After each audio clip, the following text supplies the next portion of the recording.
All right. Well, that basically covers what depression is. It's a real illness, and help is available. With proper diagnosis and treatment, the vast majority of people with depression will overcome it. And if you're experiencing the symptoms, the first step is to see your family physician, or if possible, I don't recommend them, but a psychiatrist may be able to help you too. This is the start of addressing mental health needs to help you overcome the issues. However, I can also give you 17 ways to help avoid depression. And then for those who, 17 ways to avoid depression and 12 ways to overcome it. I'm going to start with the 12 ways you can overcome it for those who currently are dealing with depression. Okay, step 1. Create a list of small goals to achieve, then work towards accomplishing those things. Okay? 2, you need to start eating nutritious meals. If you can't do this on your own, have someone help you. 3, start actually exercising again. Okay? 4, get a reasonable amount of sleep each night. Do not oversleep, don't undersleep. Okay? 5, journal all your thoughts for 10 minutes each night before you go to bed. So help you keep a record of what's going on. 6, listen to music that makes you happy, nothing sad. Okay? This is to help eliminate the thoughts of depression and keep you in a happier mood, as well as isolate whatever thoughts were out there that caused it. 7, hang out with people and do not isolate yourself. It's better to be around people than to be by yourself. 8, make yourself laugh, whether it's watching funny videos, finding humor in everyday happenings, or just your friends, etc. 9, meditate to focus your thoughts on something other than your situation.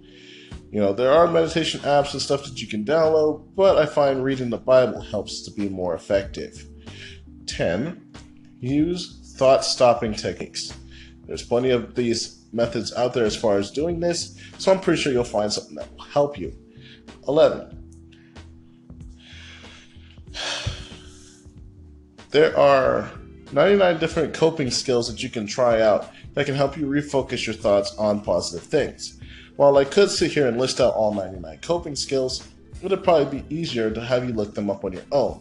And in doing this will give yourself purpose and something to do, as well as helping you avoid going back into depression as you're starting to come out of it.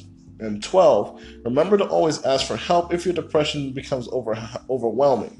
Do not hesitate to tell an adult that you need help if you can't get past this point. And the reason I'm letting you know this right now is because some people, once they start trying to do this list, if they ever get to point 11 or point 12, they're afraid to say, I can't do it anymore, I can't help it. And that's, they sit in the corner and it gets worse. It's better that you tell somebody that you need help than to sit there and not do anything at all and let it get worse. Okay? And with that brings me to five best ways to prevent depression. I'm going to list them, and then I'm going to go into detail in the next piece. First off, get enough sleep. Okay? 2, exercise. 3, regulate your blood sugar. Yes, you have to regulate it. Eat healthy fats. That's the 4th item. And 5, find a passion in life, something to do. This will blue zone you, keep you in a good mood, and help you so that you don't end up getting stuck back into depression or help you go into it, okay? By getting enough sleep and not tossing and turning at night, you're giving your body the type of rest it needs without any disturbances, and it helps regulate your body's rhythm. It's actually a good thing to help keep your mood positive and your hygiene and body therapy healthy and light. Making sure you exercise also helps your body get enough sunshine and energy and momentum so that your mood stays high. It helps out, at least even if it's just 15 minutes each day. At the same time, regulating your blood sugar doesn't mean don't eat anything sweet. It just means be careful what you're eating and how much of it.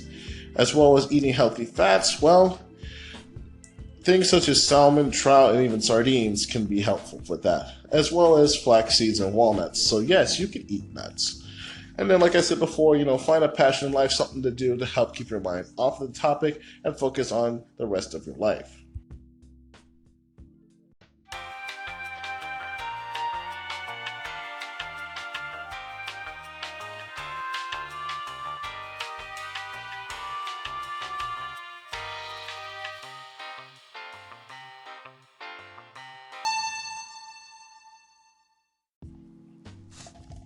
Last but not least, like I said before, I'm going to cover the 17 ways to avoid depression relapsing. These are just to help you prevent going back into it once you've come out of it, okay? Staying healthy. That's the first step for any kind of health and wellness treatment as far as overcoming anything and preventing negative effects to both your psyche and your physical body. 2, you need to not take on too much all at once. Knowing what your limit is and how much you can take is a very good way to keep yourself regulated. Also, going back to the previously discussed topic for number 3, exercise regularly. This keeps your body in tune and helps you keep a positive attitude. As well as the 4th topic, like I just mentioned, work on your positive attitude, okay? Bringing up the question, is your glass half empty or half full, is a really good example of keeping a positive attitude and your mind on something else other than what had happened. 5, you need to take care of your health. This is very important as depression is associated with a greater risk of heart disease and diabetes. Like I mentioned before, depression can cause health problems. 6, put off big decisions. The reason I say this is because the higher amount of stress you have, the higher a chance you have of going back into depression, as you'll start to feel worthless as you couldn't come up with a decision to that big question. And with that being said, that brings me to point 7. You need to stop blaming yourself, okay? If you're prone to depression, you may have a mental berate yourself for missteps, either real or imaginary. But you need to learn to accept that what you can't change and focus on what you can change and what you can do. It's only after you start to realize that you can't control everything that you're able to actually move on and get past the fact that it's not your fault. Okay? Number 8, watch your diet. Diet and exercise go hand in hand when it comes to maintaining mental and physical well-being, such as, nuts, whole grains, fish, things that have a low risk of causing or even developing depression and keep you in a positive mood. Okay? With that being said, 9, don't stop treatment. If you're on a treatment to help keep you and lift your symptoms and keep you out of depression, don't stop the treatment even if you feel stable until the doctor clears you if you are on medication, okay? But at the same time, don't just stop taking the drugs that you have, as it could possibly cause a relapse as a result of it. 10, volunteer. Reaching out and helping others just like you can also help you get over your issues sooner. And with this being said, like I mentioned before with the medication, 11, avoid drugs, okay, and alcohol, as these 2 things can interfere with your treatment and revert you back sooner, if not make it worse. While I did say to avoid stress, if you have no way of avoiding it completely, 12, you need to learn how to manage it, okay? Develop stress-busting strategies such as exercise, yoga, Pilates, meditation, acupuncture, hypnosis. Actually, I don't even recommend hypnosis. But talk therapy, something. Turning to your friends or family for support also helps out with managing stress. 13, have an attitude of gratitude, okay? Although it sounds simplistic, believe it or not, research suggests that for many, gratitude is the road to great happiness. So keep this in mind. 14, join a support group. That one's kind of self-explanatory, so I won't really go into that one. 15, try to reconnect with the people, your friends and family that you lost as a result of the depression so you can avoid feeling lonely. And with that, it brings me to 16. You need to build back up your self-esteem.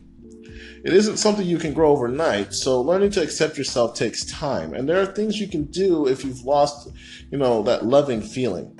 For example, make sure you spend time doing things you actually enjoy and try surrounding yourself with people whom you like and make you feel good about yourself, not people who run you into the ground.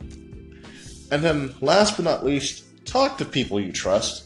Okay, many people don't want to talk about depression because they think that they should be able to handle it on their own and don't want to burden others. But confiding in close friends, your spouse, a family member, can give you the social support you need to stay on the path of recovery and help you. Okay? Just remember, your friends or your spouse aren't licensed therapists, but they may not be able to do a whole lot for you. They could be that one person that helps you and saves your life.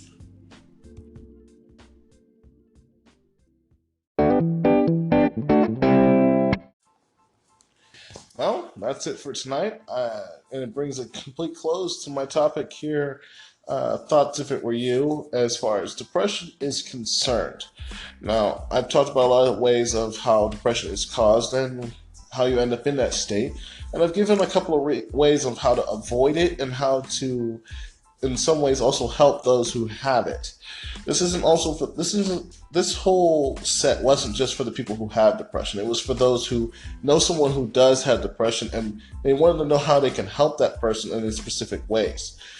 Truth be told, while all these different things that I listed also help with depression, in some cases, like I mentioned before, even the simplest of stuff, just the simplest of gestures or otherwise, can be enough to help lift the person's spirits and help them, get back on track like they're supposed to be. Even something as simple as getting rest regularly, making sure they sleep like they're supposed to, they get up, they eat, they do what they have to do, is enough to just help people regulate their body, regulate their mind, keep their mind off of the negative stuff, and avoid depression. While this works for some people, this won't work for everybody, and some people will need to seek a psychiatrist or a doctor's help to move forward. Now, for those out there who believe in our Father in heaven, prayer does work as well, and it's probably the most effective and most, I guess you could say, it's free possible solution there is out there. But since not everybody is a prayer warrior and not everyone believes in the same God, or in the atheistic case, I guess, don't believe in God at all, these solutions are provided here to help you, to help someone else who could be stuck in this state.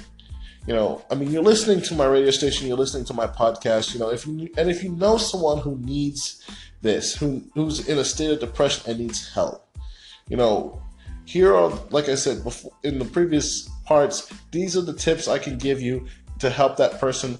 Or if you want them to understand what you're trying to do as you're trying to help them, let them listen to this podcast. Feel free to share it with them. I'm on Anchor. Even though it only gives me 5 minutes to do each piece here on Anchor, the episodes will be a little bit longer for my podcast when I upload them.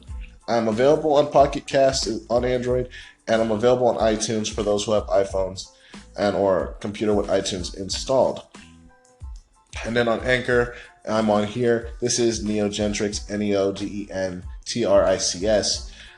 And like I mentioned before, these are just topics that I'm going to bring up, things I want you to think about, as is the thought of the title of my station, Food for Thought. This is the Thoughts If It Were You segment. How would you feel if you were in that person's situation, and how would you help them, or how would you want to be helped? These are the things I want you to think about with this segment and go through life, not just as the person watching people suffer, but as the person who you want to help, but you don't know what to do. This is what you do, and this is what I created this station for. All right? I thank you guys for listening. If you have any comments on what I've been talking about in this last piece here, or you have something you want to add, or you want to be part of my next podcast/radio broadcast, hit that call-in button, tell me what you have to say, and I'll go ahead and add it to the storyline, or I'll even include your suggestions for my next topic. Till then, I'll see you guys tomorrow when we talk about the next topic.